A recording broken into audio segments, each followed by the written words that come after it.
Good morning, everyone. Thank you for coming. Today, I'm Acting Staff Sergeant Jared Bueller with the Edmonton Police Service.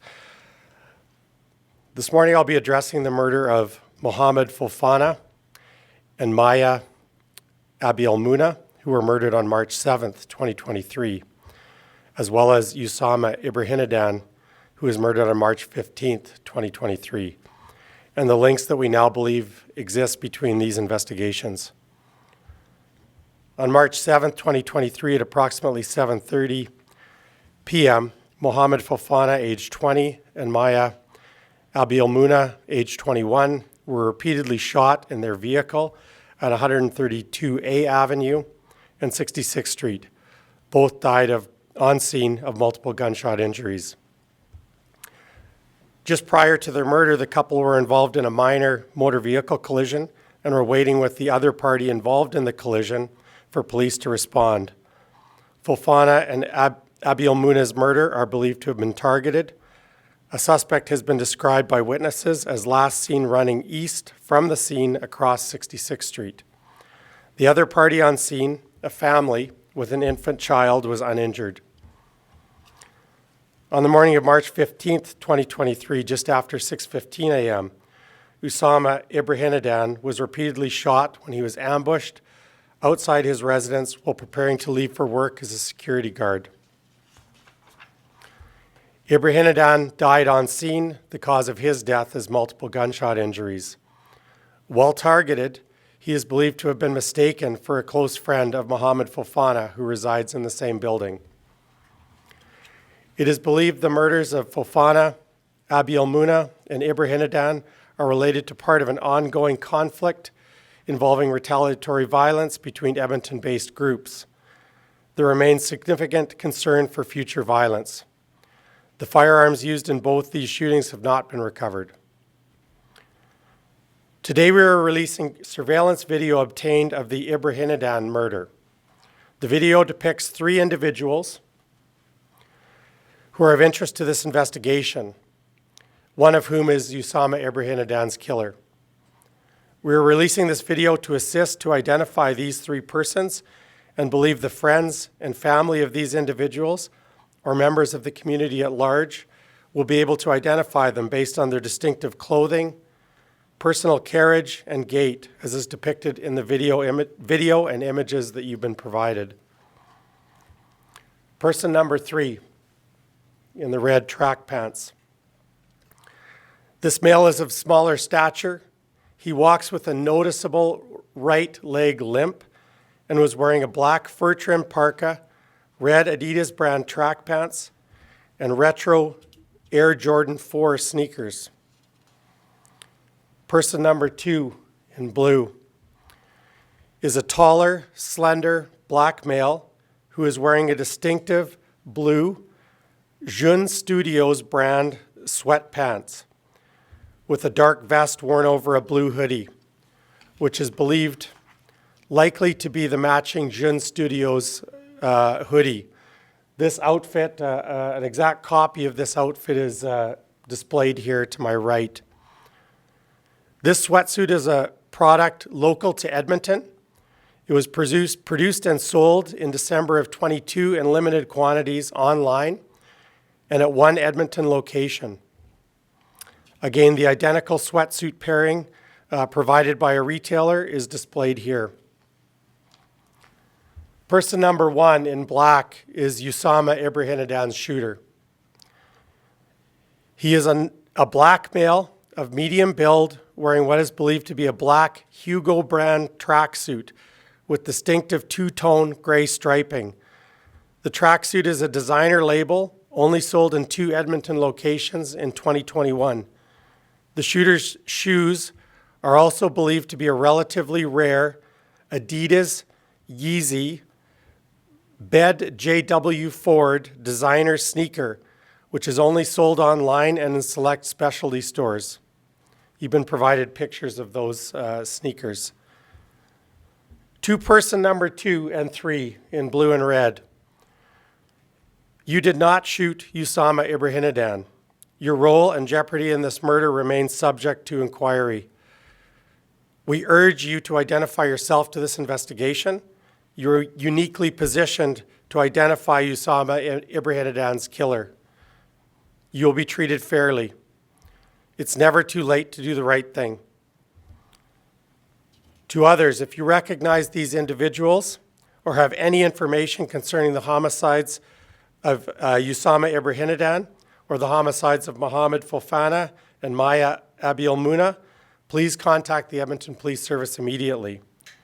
Any information concerning the identities of these individuals is potentially important, and solving these murders is potentially important in preventing further violence.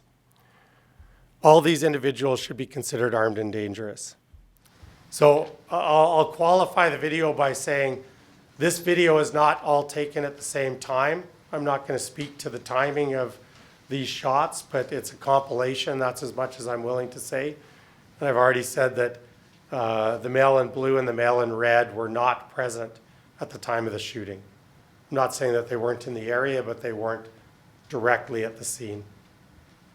These images are taken some time before the shooting, but we're confident that person one is Usama Ibrahinadan's shooter, and these two individuals in blue and red are definitely acquainted with him based on the video.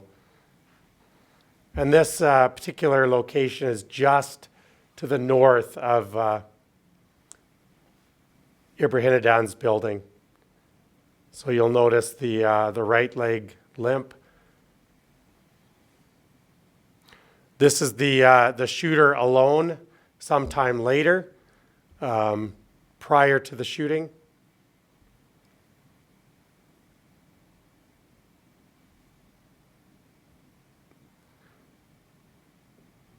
At this point, he's just surveying the area, and this is the shooting itself. Again, I mentioned this is a Hugo brand tracksuit. Appreciate the fellows at the Hugo Boss store in West Edmonton Mall who recognized it right away. It's no longer sold. It was sold in 2021. The striping on the legs and the arms matches. I'll just point out that it appears to be a light gray, and then at the bottom there's a darker gray segment of striping. It's a matching top and bottom outfit. And we've, as best we can conclude, these are Adidas Yeezy JW Ford designer sneakers that he's wearing. And this is the shooting of Usama Ibrahinadan. We blurred the gun, it's a handgun. There was a white car that was associated to Usama. The white car would be just off screen, maybe 10, 15 feet. Yeah, that's a very rough estimate, but fairly close range. I'll take any questions. Morgan Black from Global Edmonton. You said there might be further concern if these three individuals are not apprehended. Do you mind elaborating on what that concern would be? Sure.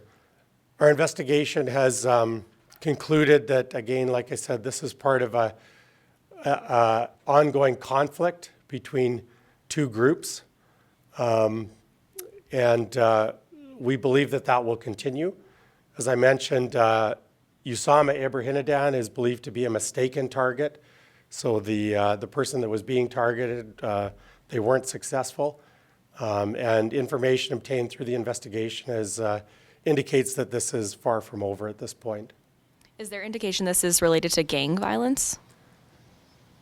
Gang violence is always difficult to define precisely, but what I'm comfortable saying is that there's two groups that are in definite conflict with one another. I think by the common definition of gang violence, you could say yes, it is. Hi, Madeline Smith from CBC Edmonton. Can you just clarify the relationship? I believe in the news release you said an associate of someone lived in the building where Usama was killed, and I think today you said that he was a friend of someone. Can you just explain the relationships there? A very close friend of Mohammed Fofana lived in the same building as Usama Ibrahinadan. We believe he was the intended target in the Ibrahinadan murder.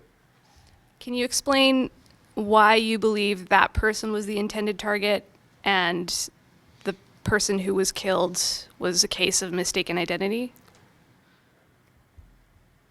Through the investigation, we've received information from a variety of sources that that's the case, and I can confirm that it's commonly held belief in the community that is the case as well. That information came to our attention very early in the Ibrahinadan investigation, almost immediately.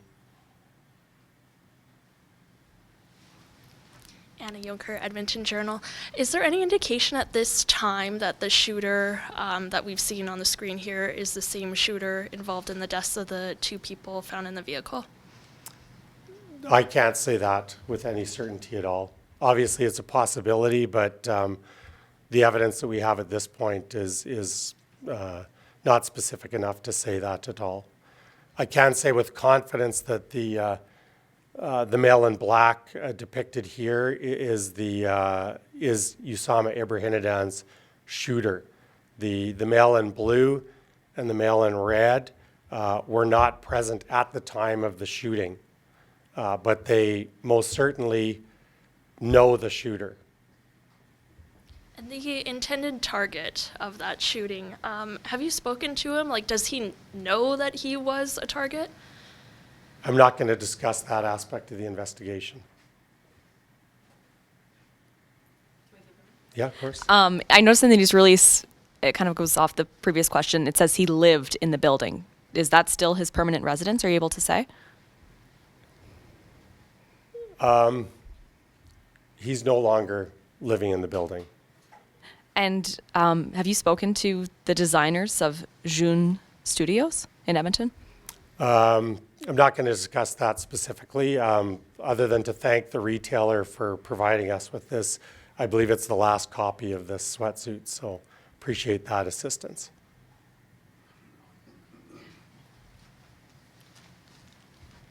Can you tell us what this problem is between these two groups specifically? I guess that, are there other people out there that might come forward who, wow, I might be targeted next? I think I wish I knew exactly what the problem is. I think the problem is complex. It's multifactored. There's probably a lengthy history to it. We're learning that as we work our way through the investigation. And sorry, what was the second part of your question? Like, are there people that you're warning that they could be next?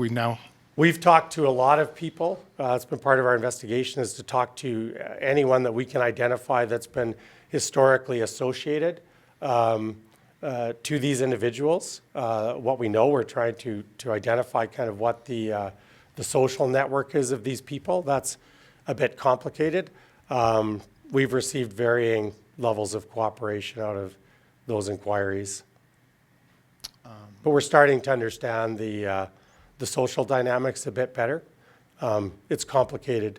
I'm comfortable saying that some of those people are directly involved together in criminal activity. As you can imagine, drugs are the root of all evil right now in Edmonton. Others are social connections. They, have normal jobs and hang around with these guys socially. So it's not as simple as you're part of a gang or you're not a part of a gang. People's social networks are always complicated, right? And so we're trying to understand better how that works as we go through the files. Would cocaine trafficking or even street level be involved in that equation?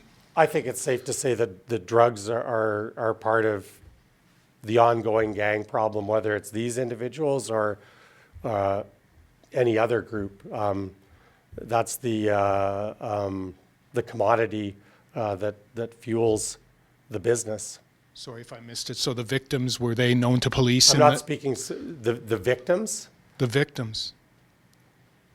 I'm not going to comment specifically on the victims. I don't want to mix things up in that regard. As I said, Usama Ibrahinadan was a young man who was working for a living. He was on his way to work.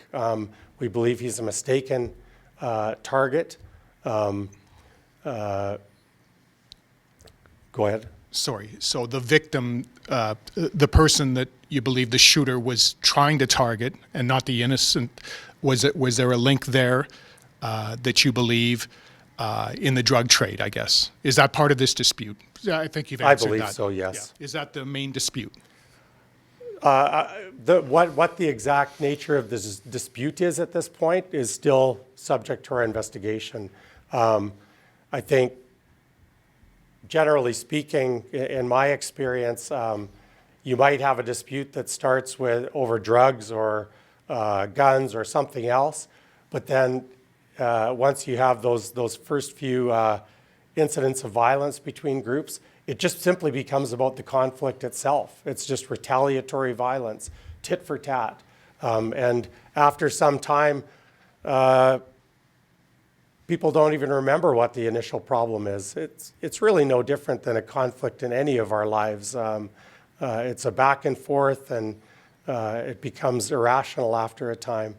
And what we know about, linkages between individuals is that this does go back historically longer than just the last 6 months. It goes back years. Allegiances change, but conflicts continue. Okay, thanks. With respect to the investigation, can you speak to the firearm side of it? You mentioned, I believe, at the top that firearm wasn't recovered. Can you speak to how tough that makes things for investigators? And just broadly speaking, where are these firearms coming from? How are they getting into these folks' hands?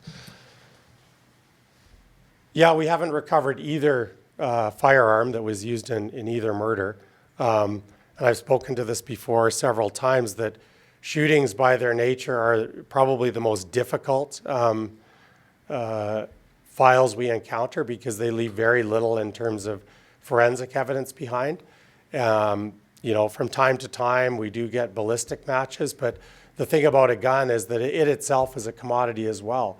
So it can move, it can be involved in incidents before this event that have nothing to do with this event. The gun is transferred, it's involved in this event, now it's transferred again. And so, the answers are not going to come from the weapons themselves. The fact that the weapons are out there is an ongoing concern, but what's apparent in Edmonton over the last couple of years is that firearms are very easy to acquire.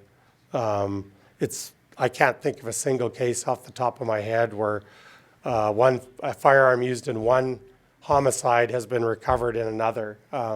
It's typically different guns. Guns will be, again, they're a commodity. A gun that was used in Toronto might be recovered in Edmonton or Vancouver, anywhere else for that matter. They're worth money, so they're actually seldom disposed of. Just jumping off that, can you say what type of gun was used in this shooting? No, we won't comment on the type or caliber of the gun. You'll see in the video that it was a handgun that was used. That's no secret. Was there an initial conflict that led to this? Like, is there a point that police believe kind of started this process of these homicides we're seeing?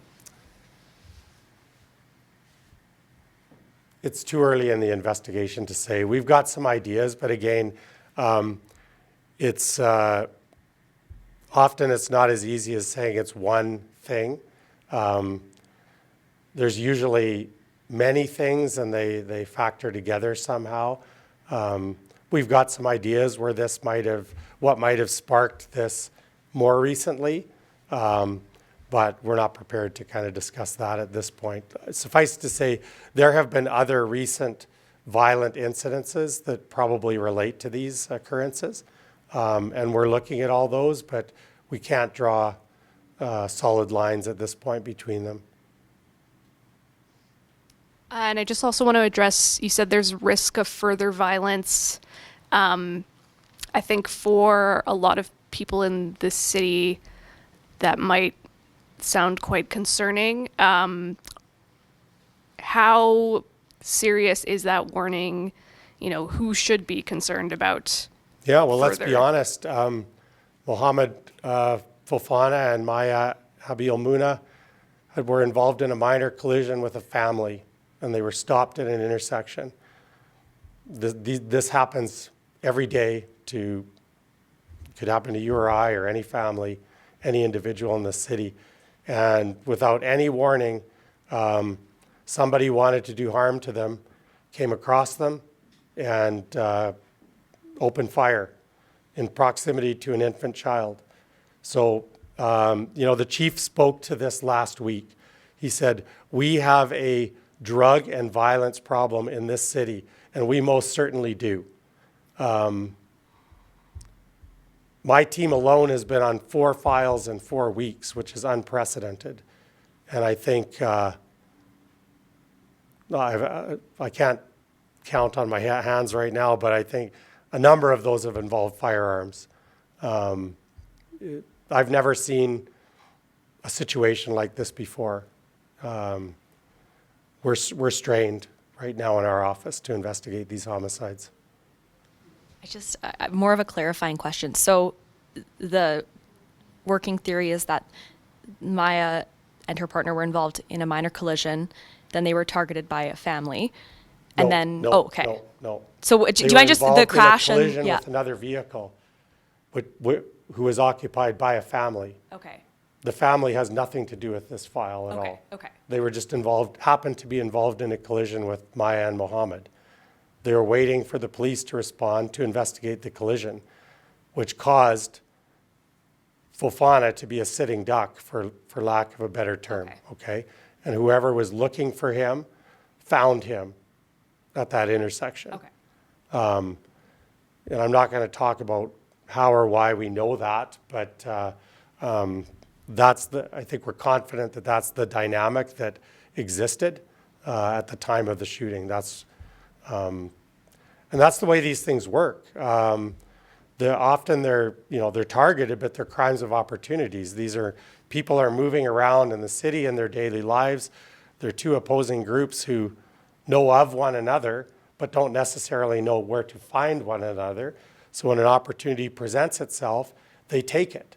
So, this could happen anywhere. It could happen in a mall. It could happen at a party. It's just, we see this in many of our investigations, that it's just the opportunity presents itself, there's a beef, and it's carried out. Mm-hmm. And so that's what the situation was there. You'll see in the case of Ibrahinadan, these individuals here were waiting for their target to come out for several hours. And Usama Ibrahinadan happened to come out to go to work, and in their minds, we believe, was somebody else. And so they took the opportunity. And the video, I think, will very clearly depict what happened there. It happened very quickly. I think you be the judge, but that shooter was acting on mere suspicion that that was his target, because there's no way he could have known for certain, let's put it that way. Yeah. Will they play the video he's asking? Can I? Yeah, Can I- I'm fine with that. Can I just? Dropbox for everyone, but if we Yeah, no, I don't know if we can. Can I just? A little bit more dynamic. Can I just ask? yeah, certainly. Yeah. Do we have it? So Give us a minute.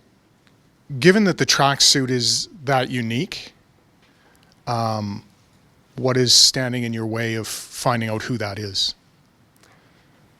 Well, you can probably tell that we can't identify a face from this photo. And we have other video, but none that would be sufficient in a court of law to say that's the person. I don't know exactly, but I think there was maybe about 100 of these produced. Gotcha, It's a okay. local product. Okay. Apparently it's pretty cool with the kids on Instagram. So and in the north side of the city specifically. Gotcha. Okay.